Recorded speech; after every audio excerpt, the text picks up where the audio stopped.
Deus abençoe, pastor. Amém.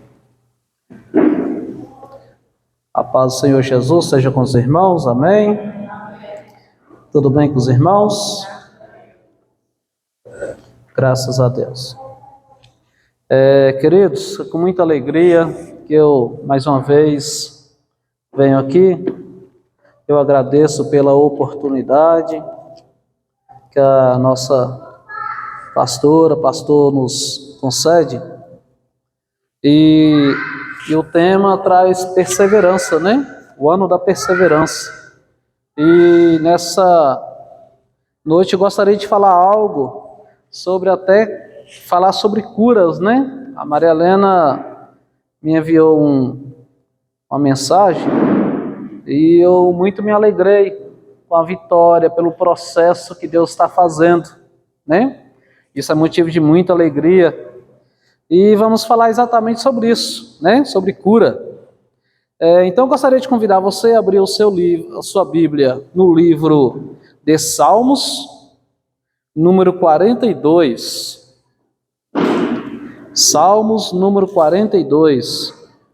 Vamos falar sobre perseverança, sobre cura. Salmos, número 42. E vamos entrar também no 43. O 43, irmãos, se vocês for verem, ele faz parte do 42. Existe até um debate teológico acerca disso, mas se você for ver o conteúdo e o contexto, realmente ele faz parte do 42. Então vamos lá?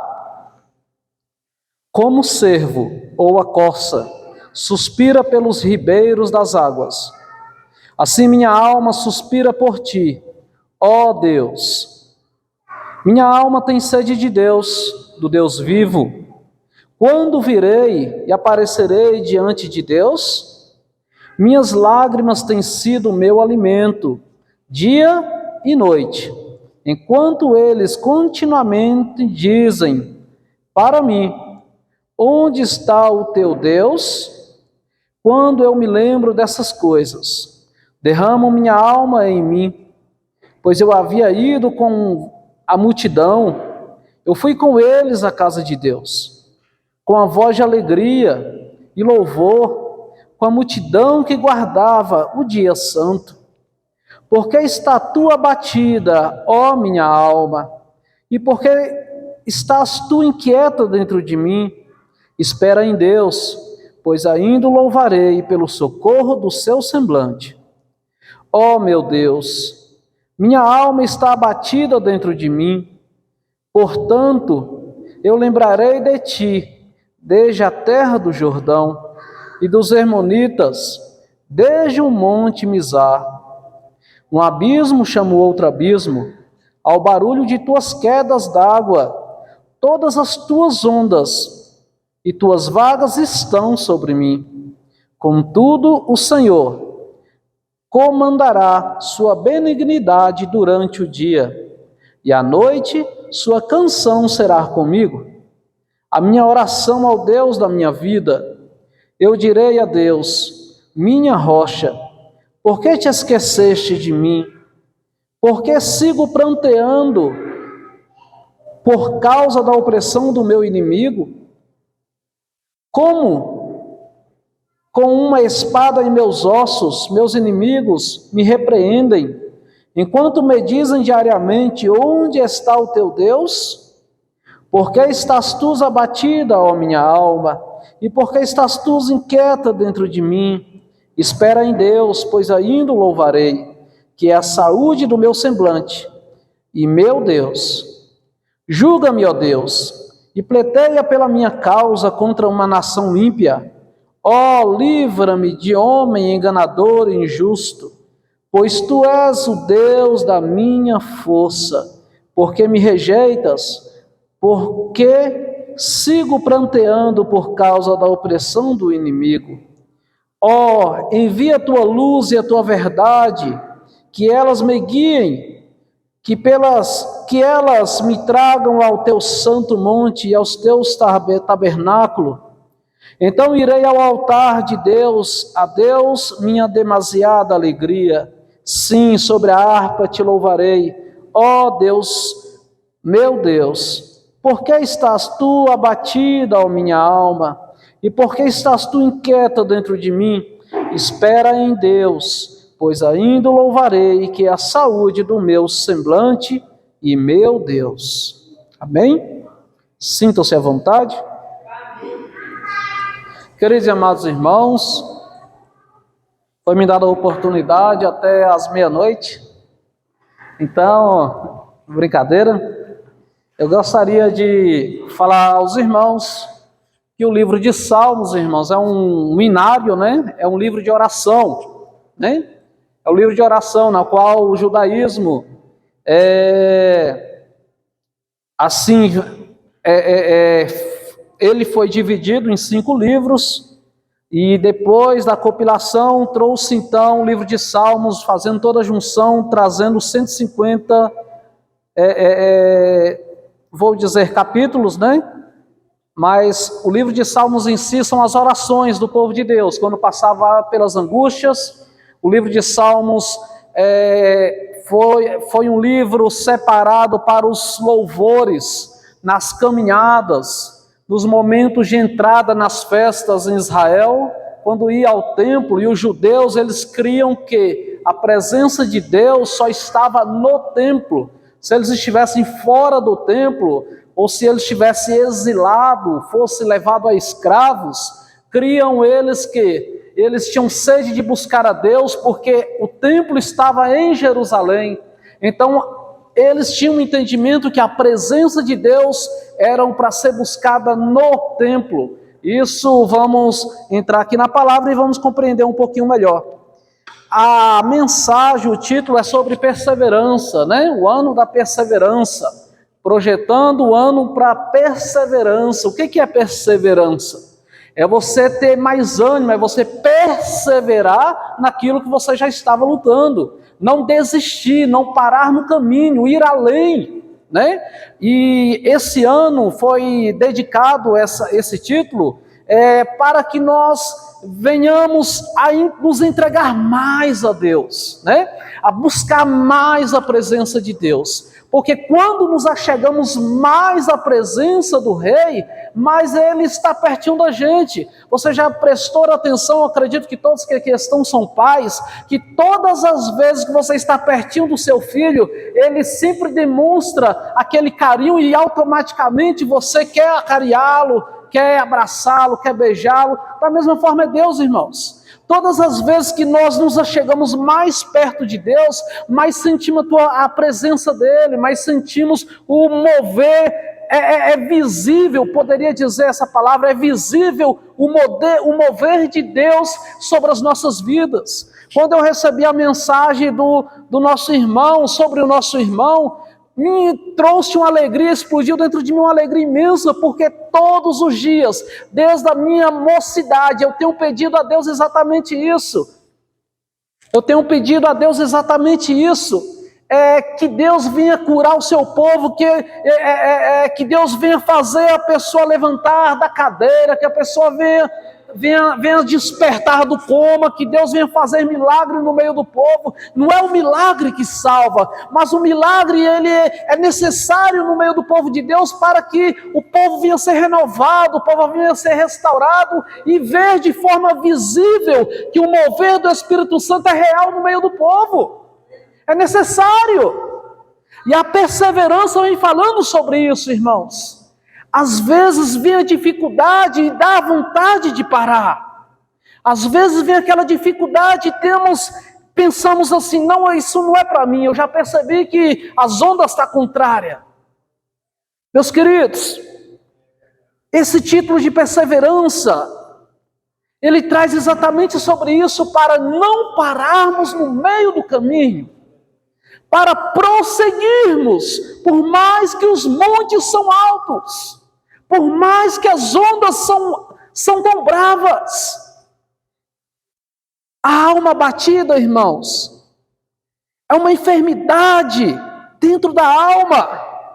que gera tristeza, desânimo, fraqueza espiritual, feridas na alma, que muitas vezes não tratada gera morte, gera depressão.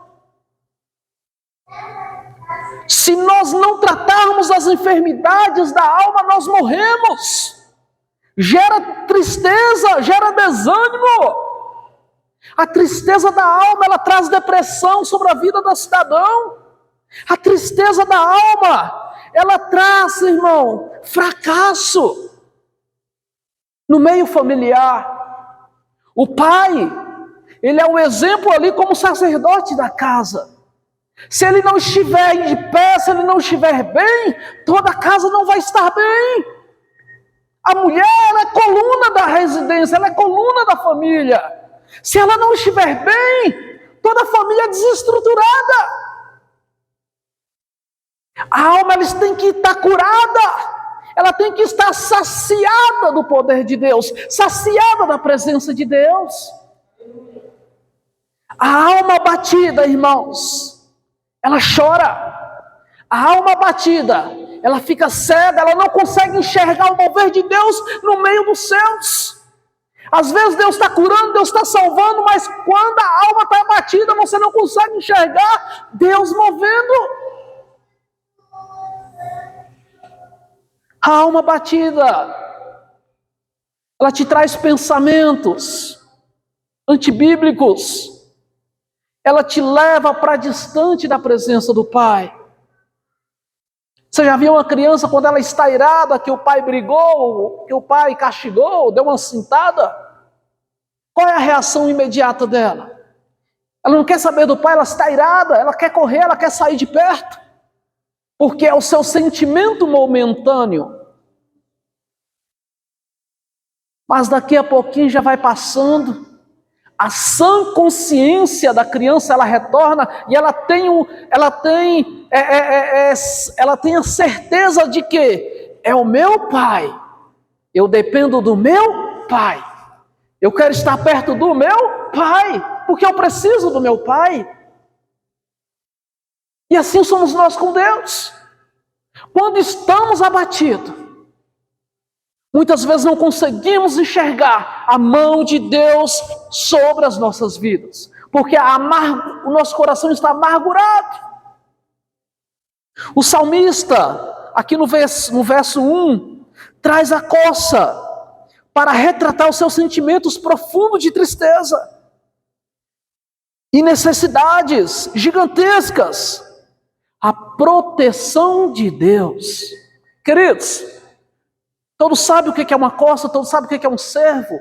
Aqui no Brasil chamamos de veado. Em Israel é a coça, não passa de 30 quilos. Ela, quando passa muito tempo fora da água, se gera, é solto no seu pelo, é solto no seu couro. Uma substância que começa a gerar um odor. E ela, continuamente, ela busca por águas, por causa de quê? Por causa deste odor, gera a atenção daqueles que querem o devorar. O leão, os lobos. E ela anseia, o salmista ele vem descrevendo aqui, não é somente a sede da coça. Ele vem descrevendo aqui a necessidade da proteção de Deus. É a necessidade, ele está angustiado. Não é só sede, ele está perto ali do Rio Jordão. Dá a entender isso? Tem águas próximas, não é sede, ele está falando sobre a necessidade de Deus. A necessidade da presença desse Deus. E ele vem trazendo a coça, porque a coça, quando fica muito tempo distante das águas, ela gera esse odor. E os animais que querem o devorar, pelo cheiro vai atrás dela. Dificilmente se pega, porque ela é muito rápida, os seus pulos são altos, são velozes. Mas ela não tem resistência por muito tempo, ela se cansa. Os seus inimigos, já ao contrário, eles não têm velocidade, mas eles têm resistência. E quando a corça acha as águas, ela adentra e deixa somente o focinho para o lado de fora. E então todas as águas retiram aquele odor que ela gerou. Quando ela sai das águas, seus inimigos já não conseguem mais sentir o faro, porque as águas levaram. Assim somos nós quando estamos com medo. Assim somos nós quando estamos distante de Deus. Geremos odores que nos afastaram da presença de Deus, ou que muitas vezes estamos distante de Deus, e esses odores surgiram. É um pecado, é um tropeço, é achar uma normalidade naquilo que é errado. E isso são os odores que traz a nossa alma, que traz as nossas vidas. A ponto do salmista falar: como o servo suspira pelos ribeiros das águas, assim a minha alma suspira por ti, ó Deus, porque ele sabe que há uma grande necessidade de estar perto de Deus, irmãos. A água que é o Espírito Santo, se estivermos distante do Espírito Santo, irmãos, nós vamos falhar continuamente. O Espírito Santo é o selo de Deus para que quando Cristo vier, nós subamos. É o selo de Deus. Se perdermos o selo. E aqui o salmista nos coloca que devemos ser como a corça, que ela anseia por águas. Alguns dizem que ela anseia, ou ela tem um faro tão grande que ela anseia, a quilômetros ela acha água. Então, meus queridos, o salmista traz essa comparação, ele se coloca como a corça. E a corça aqui não é só a sede, é a proteção de Deus. O abatimento da alma, irmão, é tão amargo que gera esquecimento. Quando abrimos o Evangelho de João, capítulo 20, versículo 15, nós vamos ver Maria Madalena, quando ela vai ao sepulcro e acha a tumba vazia, quando ela procura pelo Cristo, o Cristo não está lá, porque ele já ressuscitou, glória a Deus e aleluia. Só que no momento que ela chega, ela vê ali alguns homens e pergunta: onde colocaram o meu Senhor? A ponto de Jesus falar Maria. No falar Maria, então ela entende, compreende, e ela volta para trás, porque ela ouviu aquela mesma palavra de antes. Maria, por que choras, mulher? Rabone, reconheceu, mas antes disso estava amargurada, estava desesperada, querendo saber onde colocou o seu Senhor. Não conseguiu enxergar Cristo. Da mesma maneira, Lucas, capítulo 24, versículo 15 ao 17, havia 2 discípulos a caminho de Emaús, tristes, amargurados. E Cristo aparece no meio deles e fala: por que vocês estão conversando entre si? O que está acontecendo? Que tristeza é essa? E então logo os discípulos perguntam: você é o único estrangeiro aqui em Jerusalém? Não ouviam sobre o Cristo? E assim começou a contar a história. A Bíblia diz que do caminho da onde eles saíram, desde quando Cristo chegou até eles, até chegar, saíram de manhã e chegar em Emaús à noite, é um local distante de 7 quilômetros. 7 quilômetros se faz em 40 minutos andando. Eles gastaram o dia inteiro para chegar em Emaús. Mas a Bíblia afirma que Jesus foi explicando de livro após livro, profeta após profeta, para explicar sobre que era preciso o Cristo padecer. Mas sabe por que tudo isso, irmãos? Porque era necessário abrir os olhos desses homens, eles estavam impedidos de ver Cristo. O desespero não nos deixa enxergar. O desespero tampa a nossa visão e nos deixa cego. Precisamos ter calma, precisamos nos curar. É necessário. Não conseguimos enxergar com lucidez, e nem mesmo tempo, e não propósito, quando estamos abalados, quando estamos enfermos. É preciso Depois eu vou ser chamado a atenção, porque tem um psicólogo bem aqui do meu lado. Mas me corrija aí se eu estiver errado.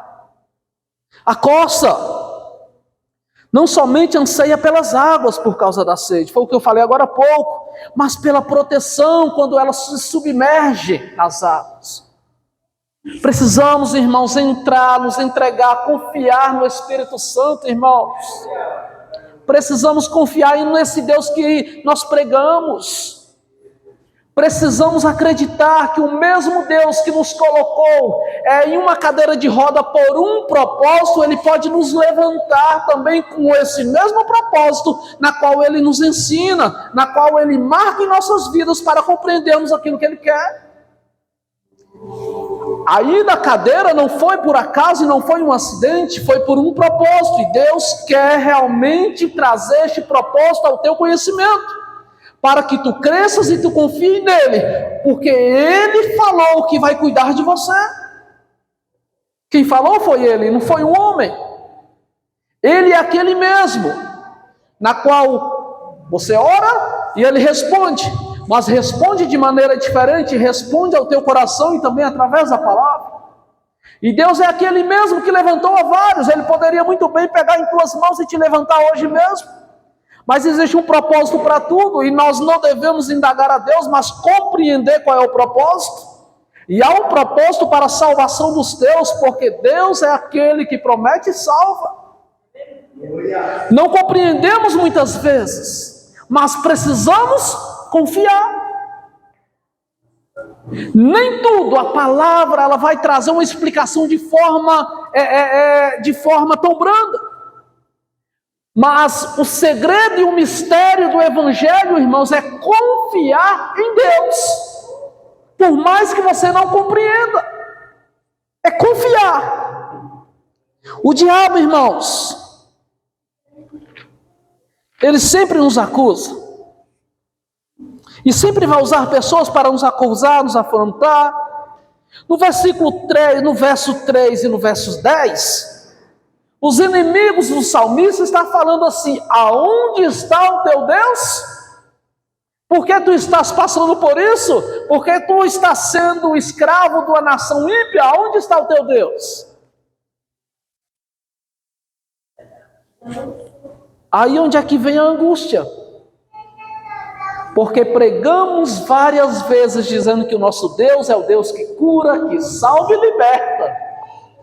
Mas nos momentos da prova, vai ficar com raiva de Deus? Ou você vai confiar? Tem que confiar, irmãos. É difícil falar isso. É muito mais difícil para quem passa o processo. Mas é necessário confiar. Eu também pensei que ia para uma cadeira de roda no acidente que eu tive. Pensei até que talvez poderia ser decepado a perna. Mas Ele tem um propósito para tudo, irmãos. O diabo, ele sempre usa pessoas para nos afrontar nos momentos de provação, angústias e desertos. E é exatamente nesses momentos, os momentos mais angustiantes da nossa vida, Ele sempre levanta um para querer nos afrontar. E por incrível que pareça, muitas vezes é os que estão perto. E a pergunta vem: aonde está o teu Deus? Queridos, Marcos capítulo 15, 29 ao 32, Cristo está lá pendurado no madeiro. E quem passava, balançava a cabeça. A Bíblia fala que maneando a cabeça dizia: não era esse que salvava? Não era esse que dizia que é através dele a salvação? Não é este que disse que derrubaria o templo e 3 dias traria novamente? As afrontas contra a nossa fé, contra a nossa vida, ela só vai parar quando você morrer. É continuamente, é uma guerra contínua. O inimigo, ele quer te tirar da fé, ele quer matar a tua fé, ele quer matar a tua alma. O que você não pode é pegar os arranhões da tua alma e deixar ela virar um câncer. Você não pode pegar as feridas da tua alma e deixar elas sangrar e ficar sangrando continuamente. estanca essa hemorragia que está aí, derrama cura sobre ela, derrama o Espírito Santo sobre ela, se cure para que o Espírito Santo venha te levantar de novo. É necessário e é preciso. Se lamentar pelas feridas não vai te levar a lugar nenhum.